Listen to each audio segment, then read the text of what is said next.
Un exemple mécanique permet de visualiser en quoi consiste le phénomène de polarisation. À l'aide de ce ressort, on provoque des vibrations transversales, c'est-à-dire toutes perpendiculaires à la direction horizontale du ressort. Toutes ces vibrations se propagent tout le long du ressort. Mais si l'on place une fente verticale en un point du ressort, on va constater que cette fente ne laisse plus passer que les composantes verticales des vibrations quelconques qui précédaient. Seules les vibrations existent encore dans un plan vertical.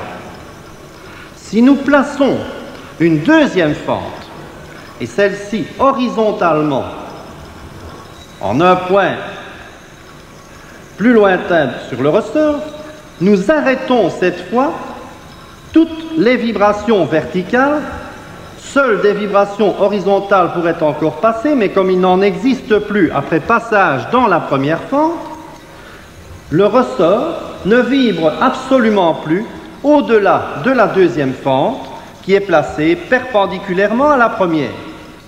Si je replace cette deuxième fente verticalement, c'est-à-dire parallèle à la première, les vibrations verticales recommencent à passer au-delà de cette deuxième fente. La lumière est une onde électromagnétique, composée d'un champ électrique, E, et d'un champ magnétique, H, vibrant perpendiculairement à la direction de propagation du faisceau lumineux.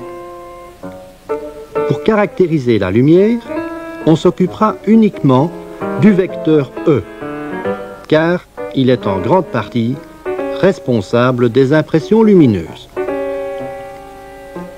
En général, la lumière qui nous entoure n'est pas polarisée, c'est-à-dire que les champs électriques E vibrent dans toutes les directions du plan perpendiculaire aux rayons lumineux. Pour simplifier, on se contentera ici de représenter deux directions.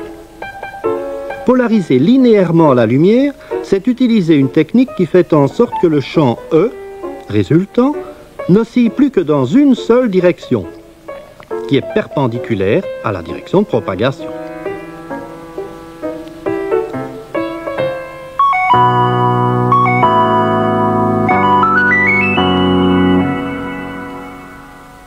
Voici un filtre polariseur, souvent appelé polaroïde, constitué par une feuille plastique qui a été étirée et les molécules de cette feuille se sont alignées dans la direction d'allongement. Dans cette direction d'allongement, la lumière est absorbée. Les vecteurs vibrants ne passent pas. Ces vecteurs vibrants ne peuvent passer que dans la direction perpendiculaire à la direction d'étirage. La lumière, à la sortie de cette feuille, est dite polarisée rectilignement. Il n'y a qu'une direction passante. Si je place un deuxième polariseur dont la direction passante est identique à la direction passante du premier polariseur, de nouveau, la lumière continue à traverser et vous continuez à m'apercevoir. Mais si je tourne ce deuxième polariseur par rapport au premier, je disparais à votre vue, car les vecteurs vibrants ne peuvent plus passer à travers le second. Si les deux polariseurs représentés par ces deux fentes sont croisés à 90 degrés, il y a extinction pratiquement totale des vibrations.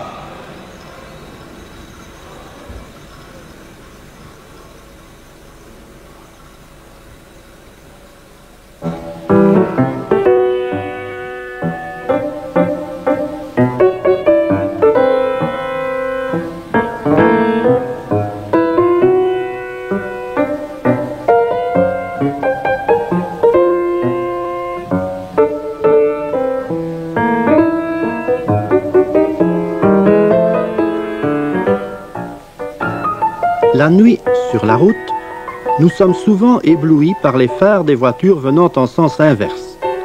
Pour éviter ce danger, il suffirait premièrement d'équiper nos phares de polariseurs, ne laissant passer que les vecteurs lumineux vibrant à 45 degrés par rapport à la verticale. Deuxièmement, notre pare-brise devrait être aussi un polariseur, ne laissant passer que les vecteurs lumineux vibrant dans la même direction que la lumière émise par les phares. Ainsi, nous apercevons, à travers notre pare-brise, tout ce qui est éclairé par nos propres phares. Heureusement. Par contre, les phares des voitures venant en sens inverse, équipés exactement comme la nôtre, nous envoient de la lumière dont les vecteurs vibrants sont croisés par rapport à la direction passante de notre pare-brise. Le problème de l'éblouissement serait ainsi résolu.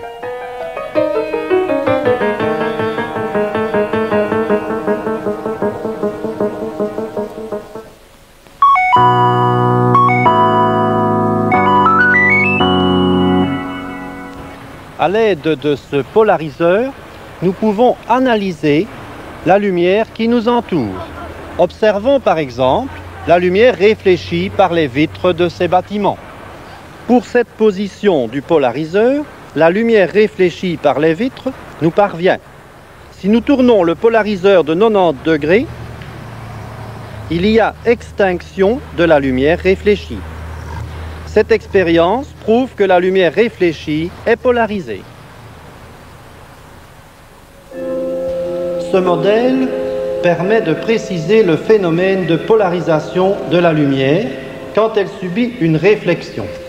Un mince pinceau de lumière naturelle, composé de toute une série de vecteurs vibrants perpendiculairement à la direction de propagation, va se réfléchir sur une surface plane.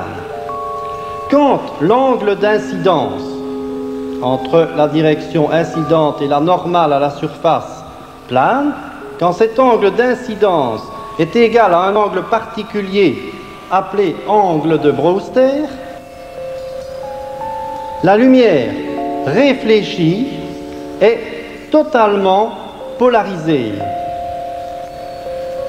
Le vecteur vibrant dans la lumière réfléchie est perpendiculaire au plan d'incidence et n'a qu'une seule direction de vibration.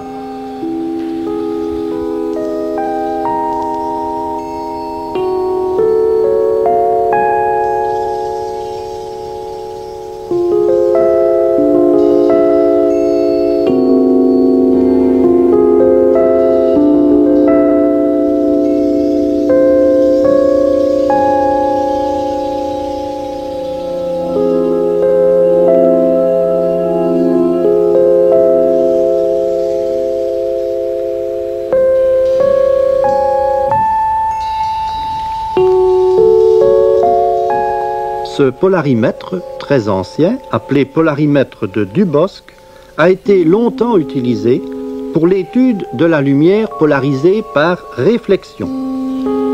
Cet appareil est conservé à Paris, au Palais de la Découverte.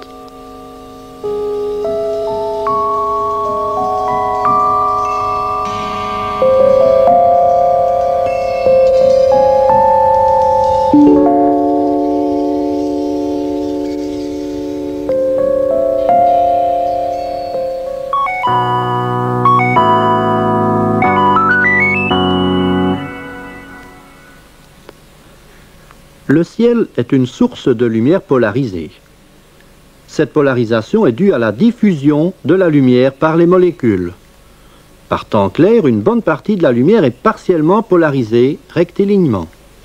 Remarquons en effet que si l'on regarde une région dégagée du ciel à travers un polariseur, on observe un maximum d'éclairement pour une certaine position et un minimum pour la direction perpendiculaire. Retenons que le Soleil est toujours dans la direction perpendiculaire à la direction passante du polariseur, lorsque la position d'éclairement est maximum. Lorsqu'une onde électromagnétique tombe sur un atome ou une molécule, elle interagit avec ses électrons et tout se passe comme si la particule entrait en vibration. Une partie de l'énergie lumineuse incidente est réémise dans toutes les directions. C'est le processus de diffusion.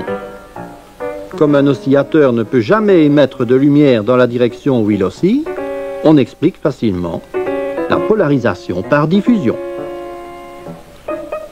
Une lumière blanche non polarisée traverse une cuve transparente contenant une solution de thiosulfate de sodium. On verse dans la solution quelques gouttes d'acide sulfurique et il se forme des minuscules particules de soufre qui se mettent à diffuser. Un faisceau bleuâtre est diffusé dans toutes les directions perpendiculaires à la direction de la lumière incidente. Si l'on introduit un polariseur à bande passante horizontale, le faisceau ne nous parvient plus, mais si la bande passante est verticale, de nouveau on voit la coloration bleuâtre. Et la tache de lumière transmise, observée sur l'écran, passe progressivement du jaune à l'orangé. C'est parce que la diffusion latérale est plus importante pour les petites longueurs d'onde, et la lumière incidente perd de plus en plus la partie bleue de son spectre. C'est ainsi qu'on explique le bleu du ciel et la teinte rouge du soleil couchant. Les abeilles et d'autres animaux mettent à profit cette polarisation de la lumière solaire pour se diriger.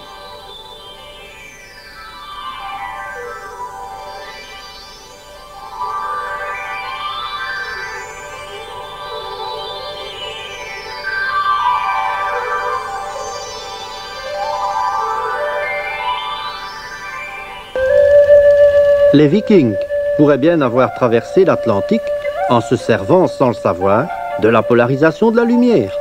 N'ayant ni compas ni boussole, ils auraient dû se perdre quand le soleil descendait en dessous de l'horizon. Ils utilisaient pour se guider, paraît-il, une mystérieuse pierre bleue, sans doute de la cordierite, qui jouait le rôle de polariseur, et les Vikings s'en servaient pour observer le ciel.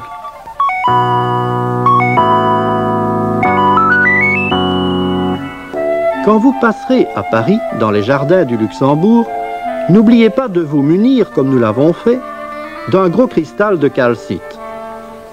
La calcite, c'est du carbonate de calcium cristallisé sous forme de prisme transparent. Ce cristal présente une étrange propriété. Quand le cristal est tourné, une des images observées au travers tourne autour d'une autre qui reste fixe. C'est pratiquement ainsi qu'en 1810, le physicien français Malus a découvert également, en plus, que la lumière du soleil, réfléchie par les vitres de ce palais, était polarisée, comme nous l'avons déjà montré au début de cette émission.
Les cristaux de tourmaline donnent lieu également à deux rayons réfractés polarisés à angle droit.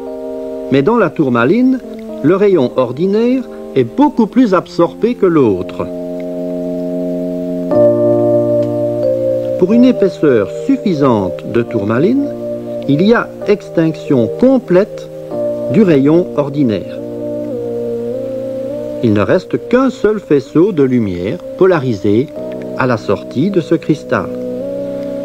Si un deuxième cristal tourne par rapport au premier, on retrouve les extinctions caractéristiques du fait que la lumière est polarisée à la sortie du premier. De tels cristaux qui absorbent un des deux rayons réfractés sont appelés dichroïques.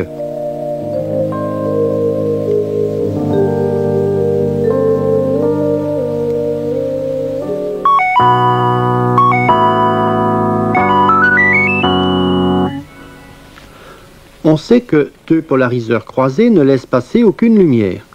Introduisons une solution entre les deux polariseurs. Si on retrouve alors de la lumière à la sortie du deuxième polariseur, on dit que la substance est douée de pouvoir rotatoire. Elle a fait tourner d'un certain angle le vecteur vibrant sortant du premier polariseur. L'appareil qui mesure cet angle de rotation s'appelle un polarimètre. Chaque substance active possède un pouvoir rotatoire spécifique. Et l'angle de rotation dépend de la concentration et de l'épaisseur de substance traversée par la lumière polarisée. Les polarimètres sont utilisés notamment dans les sucreries et dans les laboratoires médicaux. L'angle de rotation du vecteur vibrant de la lumière qui traverse cette substance dépend aussi de sa longueur d'onde, c'est-à-dire de sa couleur. Pour une même épaisseur traversée, le vecteur rouge subit une rotation plus petite que le vecteur bleu.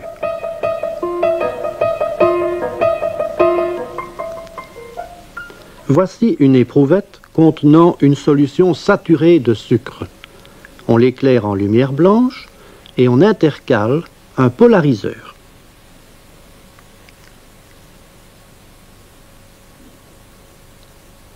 Deux phénomènes vont se combiner. La diffusion de la lumière par la solution et la rotation des vecteurs vibrants. La solution sucrée fait tourner les vecteurs vibrants d'un angle proportionnel à l'épaisseur traversée de liquide.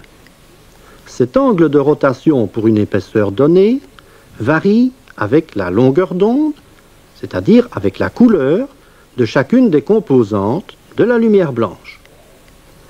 Le phénomène de polarisation par diffusion donne au faisceau observé l'allure d'une hélice colorée.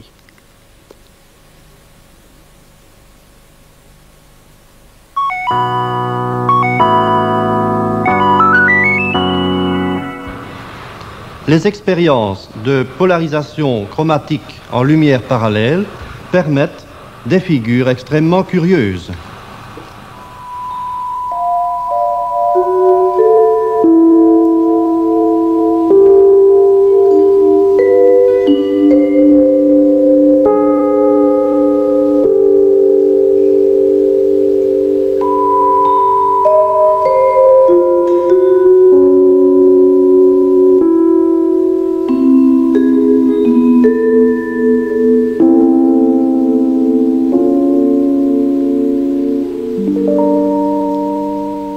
La lumière polarisée est couramment utilisée pour l'étude des cristaux.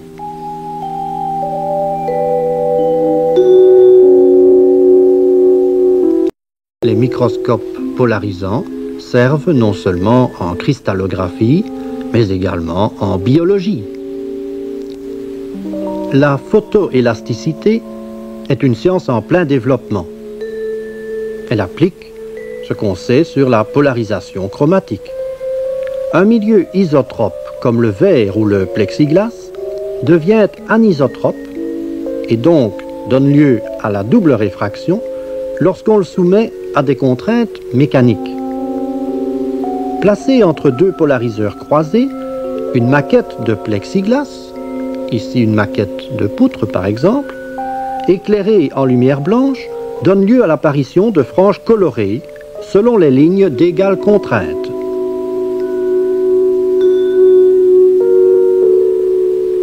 Cette technique de photoélasticité permet d'étudier assez aisément des contraintes mécaniques en les visualisant.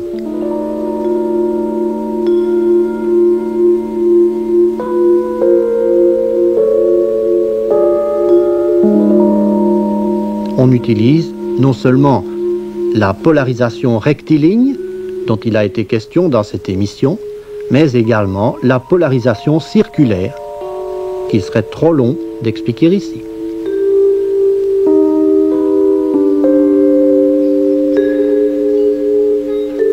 Les images obtenues, non seulement en photoélasticité, mais lors de l'étude microscopique de cristaux, ou lors d'études en strioscopie et dans d'autres branches qui se développent, donnent lieu à des figures que nous vous laissons admirer.